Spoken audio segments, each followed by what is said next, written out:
Hello, good people. I'm your girl Kina, and thank you so much for checking out my channel. This is a recap of Real Housewives of Potomac. The ladies are back. This is season 7, and this is going to be a recap of episode 1 and 2. Yes, 2 episodes review here. So the very first episode for season 7, we are reintroduced to the ladies. All of the ladies came back. So we have Giselle, we have Karen, we have Candace, we have Robin. I don't know why, but we still have Robin.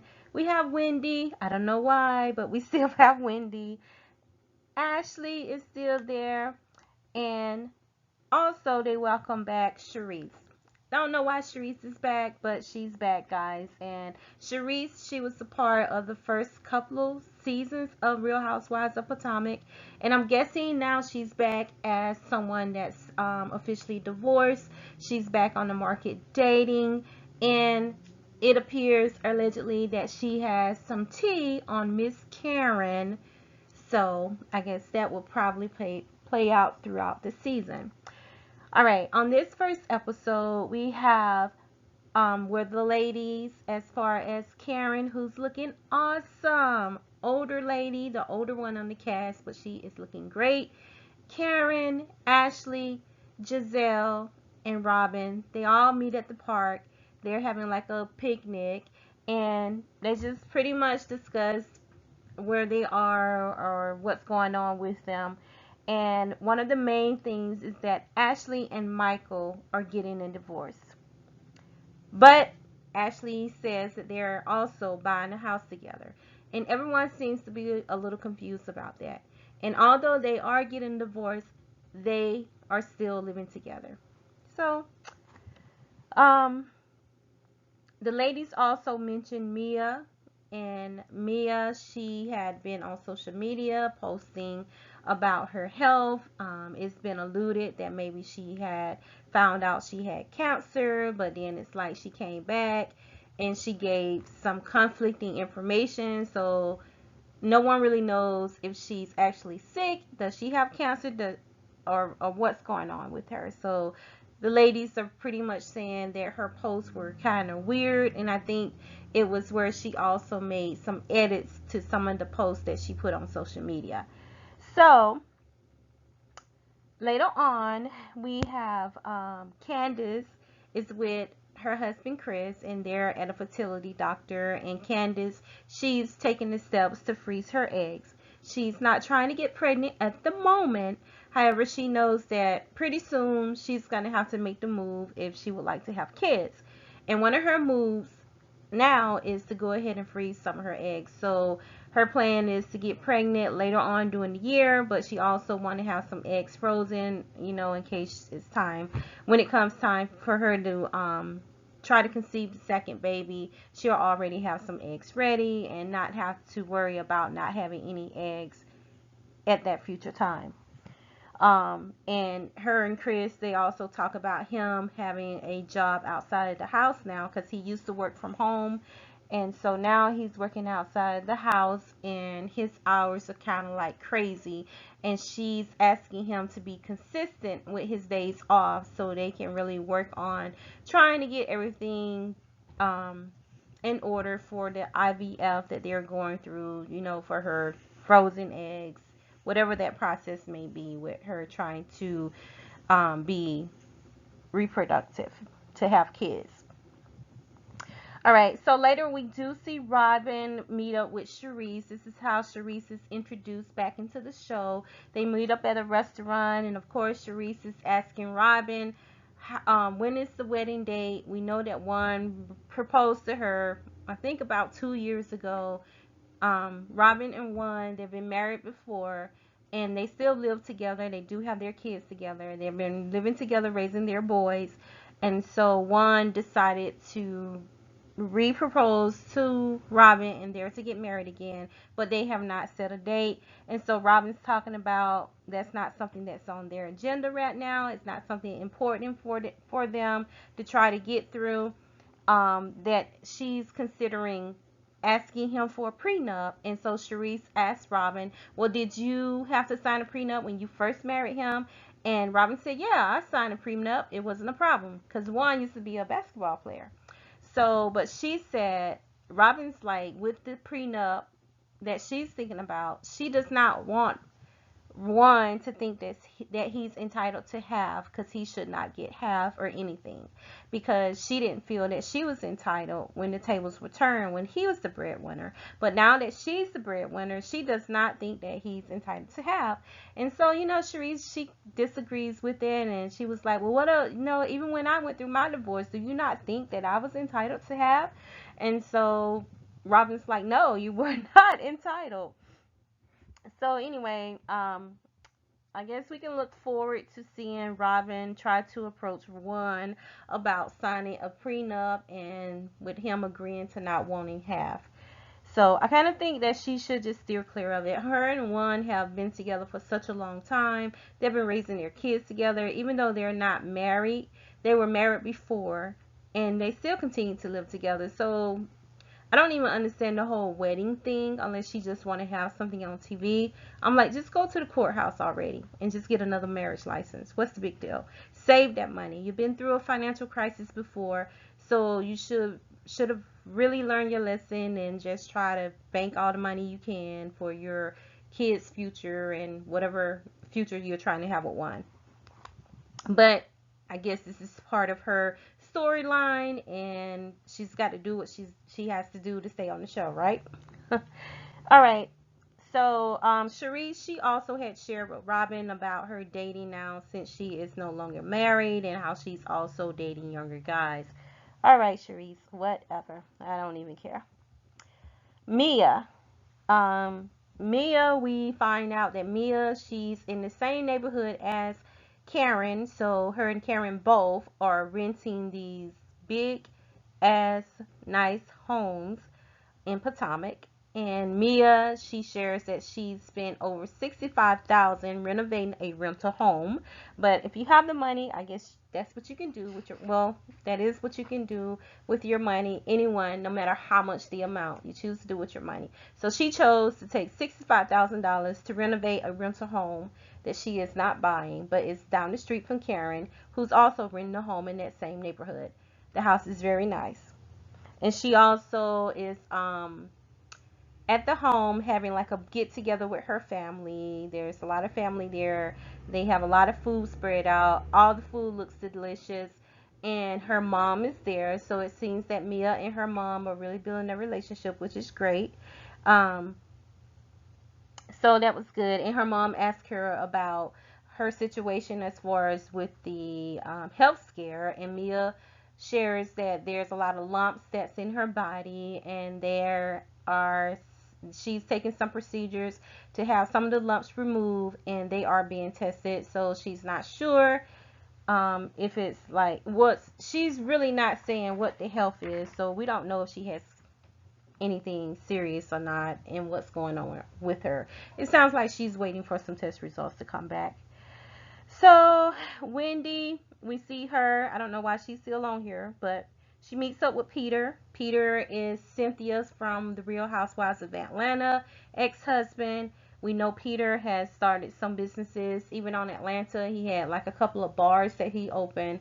So Wendy said that Peter approached her about doing business, and Wendy shares with Peter that she's interested in opening a lounge slash bar, um, a library, library slash bar, a library with a lounge in it or something like that. It kind of sounds like something like Barnes and Nobles. You can go in there and shop for your books. You can go in there and sit down and chill out and read your books. And there's also like a Starbucks or whatever. I don't know if they dim the lights in there. I don't think so, but I don't know. I really don't understand this business concept that she's trying to come up with. Because she also mentioned that they should also open it up to kids. It sounds like she said from the ages of 2 to 4. I don't know. But she mentions that her husband Eddie wants no part of her business venture, which is probably the best. All right, so we see Ashley and her kids. They go to her uncle's house for dinner, and her mom is also there. And her uncle and her mom are talking to Ashley about the divorce that Ashley's supposedly going through with Michael. They asked Ashley if she has a lawyer yet, and she's pretty much saying that Michael is gonna handle everything. She's leaving everything in Michael's hand, and her uncle and her mom is like, they didn't say this, but the look at on their faces are like, are you stupid? You better get a lawyer so you can know exactly what's going on, and do not give Michael total control. Even though they're trying to buy a house together, like as a business, I guess, so she can get as much house as she can. But she doesn't know how Michael may try to underhand her. So hopefully she will listen to her mom and to her uncle, and she will get a lawyer so she can really understand the legal aspects of what her and Michael are trying to do with their house purchase.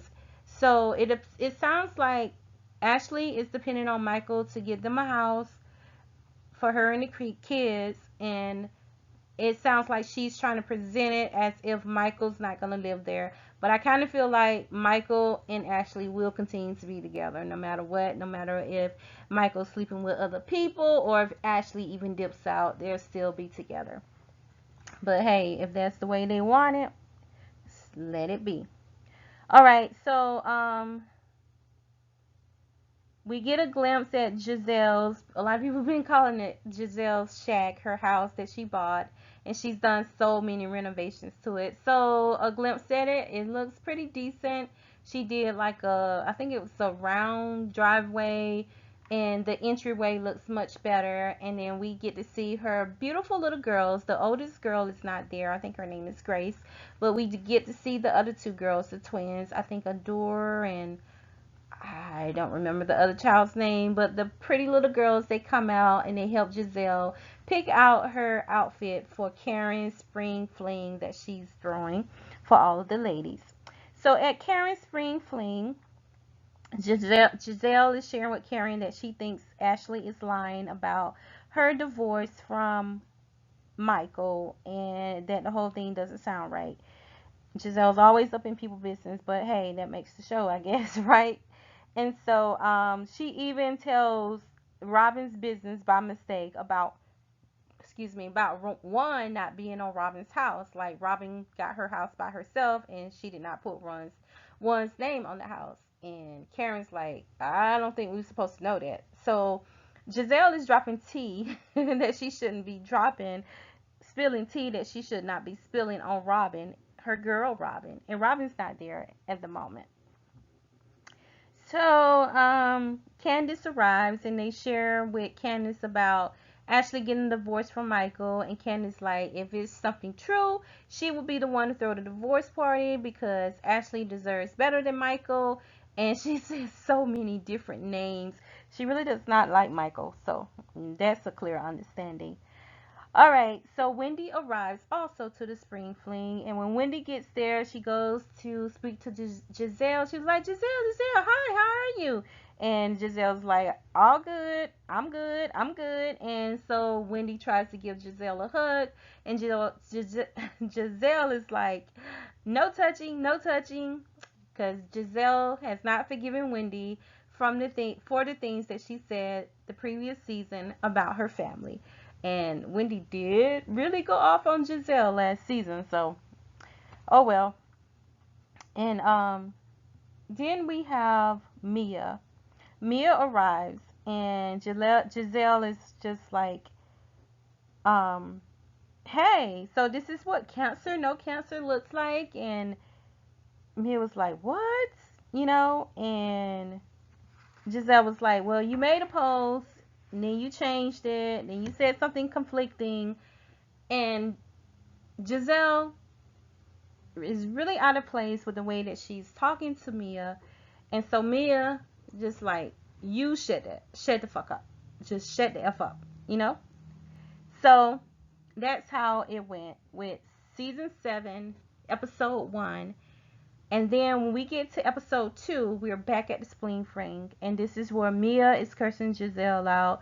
And she's explaining like the different things that she was going through with her emotions about her and her family being tore up, about receiving a call that something was going on with her health. And Giselle was like, well, okay, what did the doctor tell you? Did the doctor tell you that you had that? And so, you know, Mia's pretty much telling Giselle to stay in her lane and everything. So Robin makes it. Robin's made it to the spring fling, and she's there when they're having a conversation about how everyone was. Well, most of the ladies were questioning Mia's post about her health, and so Robin was like, "Okay, let's let's let it be known that all of the women question the post, like not only Giselle and Robin, but Karen also said it was a weird pose. Candace also had something to say about it, so." And then we see Cherise. She's at the party, but it appears that Karen didn't know that she was coming. Robin invited her. And so Karen and Cherise, they pretty much spoke to each other, but you can tell that Karen is not feeling Cherise. And Cherise tell Karen that it would be great if they can meet up later for lunch one day at a later date. And so Karen's like, okay, whatever. And then we also have Katie. Katie pops up.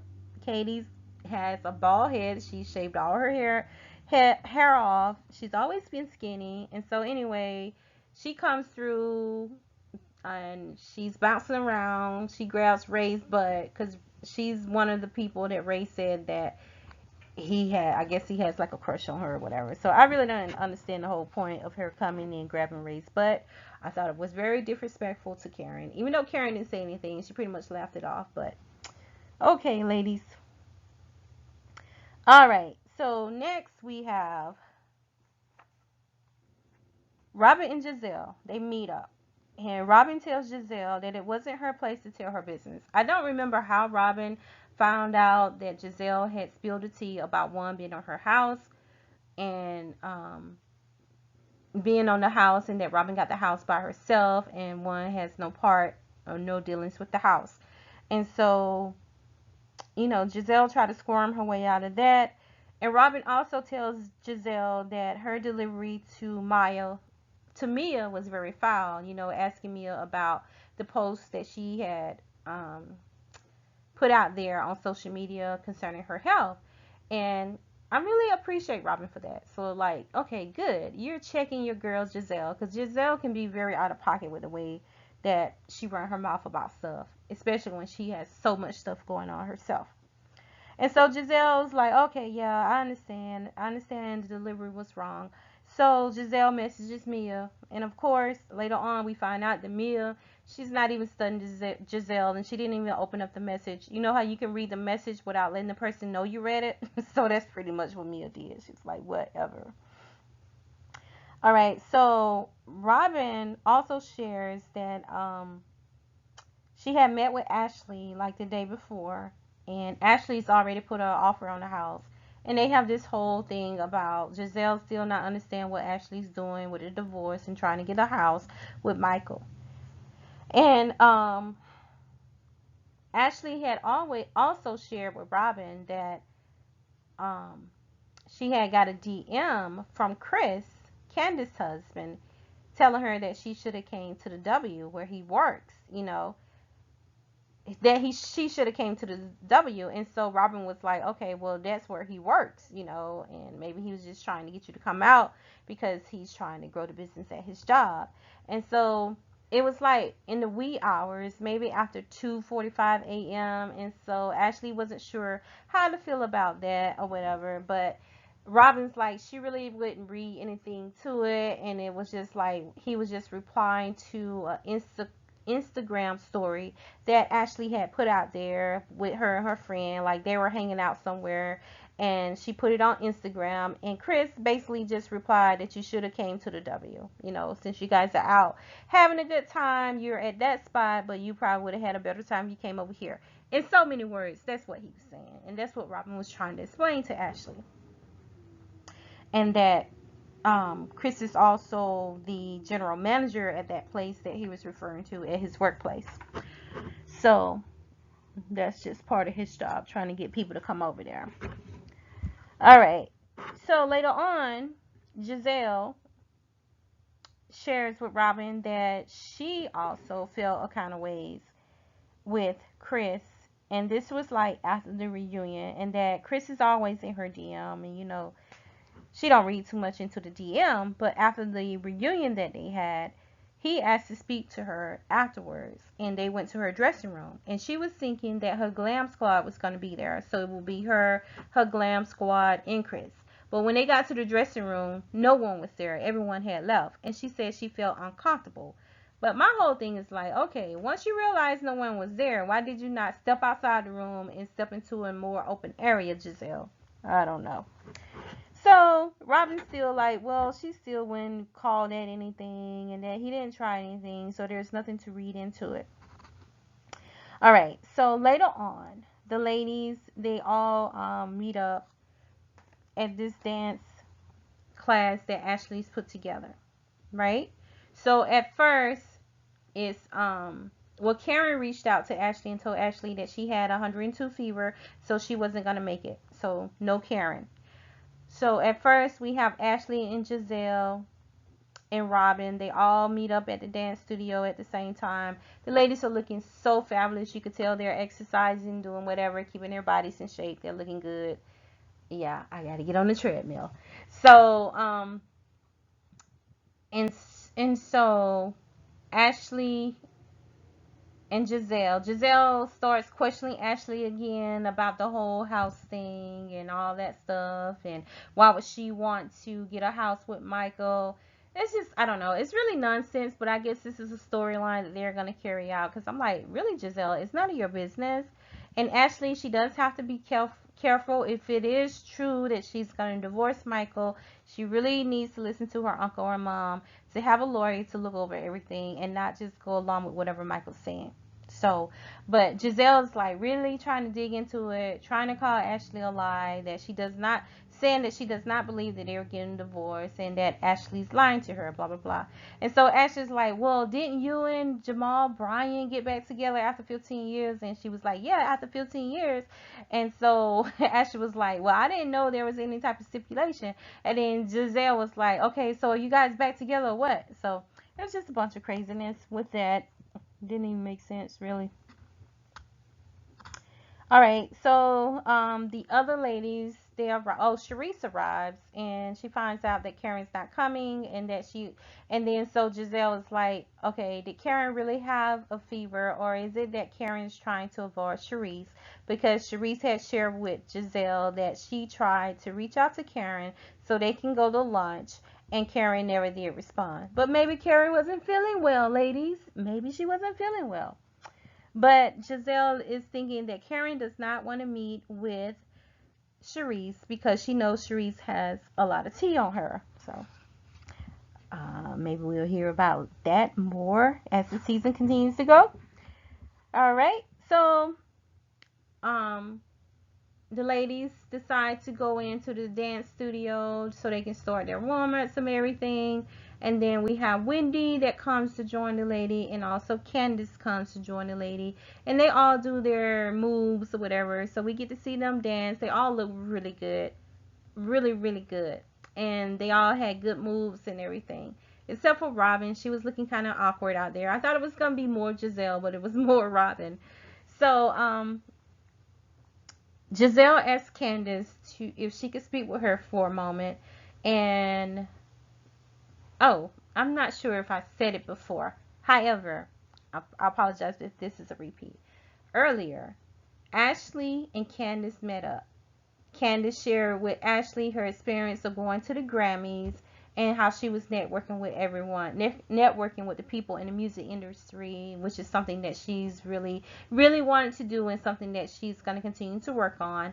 And then Ashley, she went ahead and shared with Candace about Chris, which is Candace's husband, DMing her and telling her that she should have came to the W. And so Candace was like, well, you know, that's his job, that's where he works, and you know, there was nothing really to read into it. And so Ashley was like, oh, okay, I just want to let you know, because I wasn't really sure if he was trying to holler at my friend or something like that. And Candace was like, okay, well, she didn't think it was anything big, but she did appreciate Ashley letting her know. And Ashley was like, yeah, because I didn't want you to be going through his phone and say, hey, he's been DMing Ashley, and she didn't say nothing about it.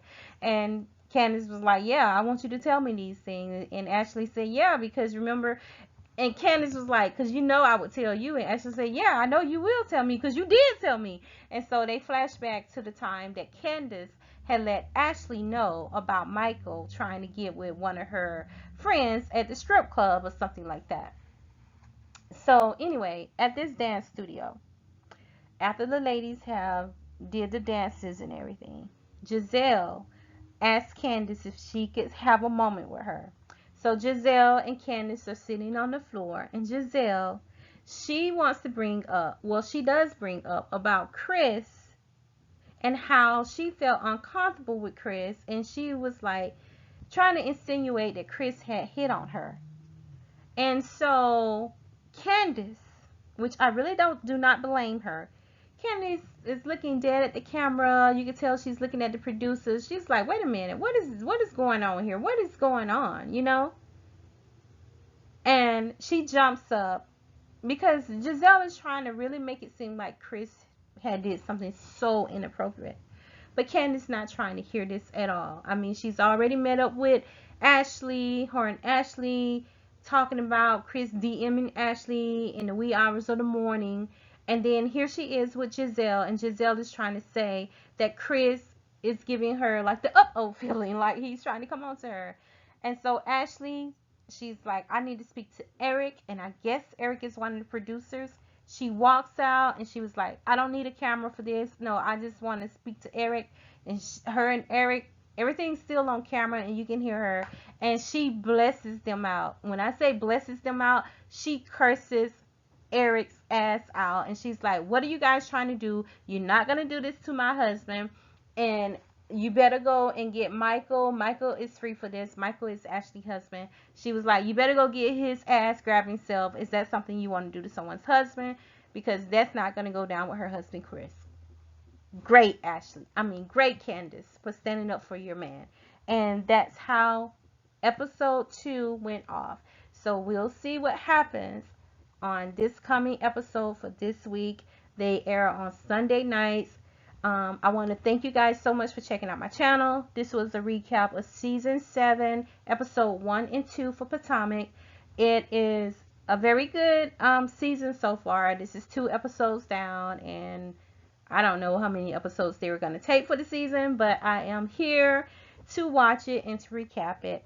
I ask that you guys please subscribe if you have not subscribed, and please like, if you would please click the like button. Thank you so much for checking out my channel, and I hope you continue to have a great day.